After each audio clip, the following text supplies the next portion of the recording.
Good day, all. I'm Alexis Tolentino, your fifth reporter for today, and I'm going to talk about the corporate level strategy in the international perspective. The scope of international strategies is large and involves not only the international organizations but also the different nations. Some argue that international strategy is a function of competitive advantage of multinational operations, while reinforcing their competitive advantage or counterbalancing their competitive weaknesses in the international environment. Organizations needs to consider two central questions. First, what extent our customers need homogeneous worldwide? And second, can we meet their needs through a standardized, one-size-fits-all approach?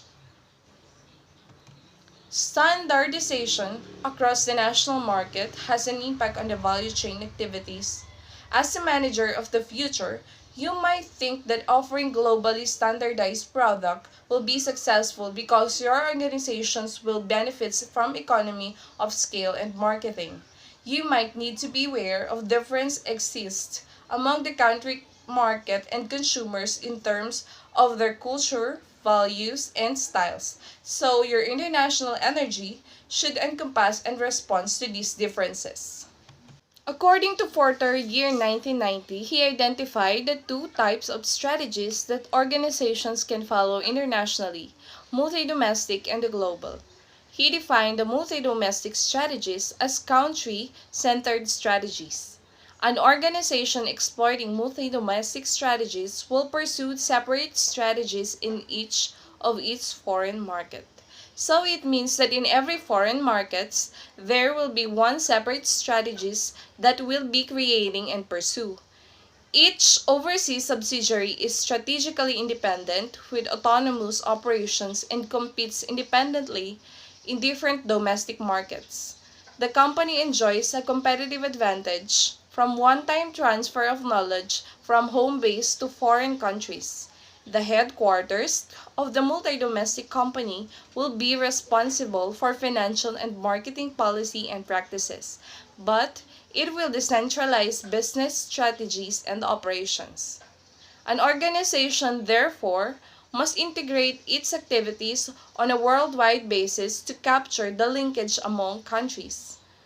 The strategy is decentralized, but operations may be centralized or decentralized, depending on economies and the effectiveness. According to Perlmutter, 1969, he identified the four approaches to international strategy. First approach is the ethnocentric, home country oriented. Also means hiring people from parent country to fill the positions all over the world. Second is the polycentric, or known as the host country oriented, where the nationals of the host country base recruited for the managerial positions to carry out the operations of the subsidiary company. Third is the regiocentric, or known as the regionally oriented, an international recruitment where managers are selected from different countries, lying within geographic region of business. Fourth is the geocentric, or the world-oriented, international recruitment that hire the most suitable people for the job irrespective of their nationality. And organizations that pursue an ethnocentric strategy treats foreign markets as an extension of domestic markets. It ascribes superiority to everything from the home country and inferiority to everything foreign. In contrast, a polycentric strategy would acknowledge that there are differences between the domestic markets and other markets, and the strategy would have been designed to maximize the local responsiveness.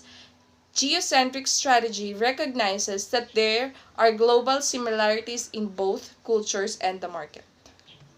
Regiocentric strategy views region as a potential market. Ignoring the national boundaries, the organization develops strategies and organizes activities on a regional basis.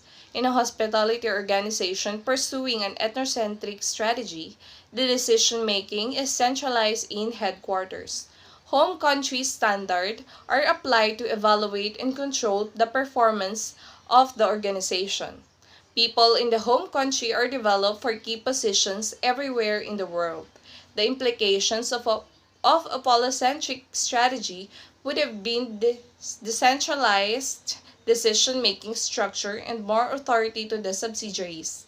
Home standards would be used to evaluate and control the performance of the subsidiaries.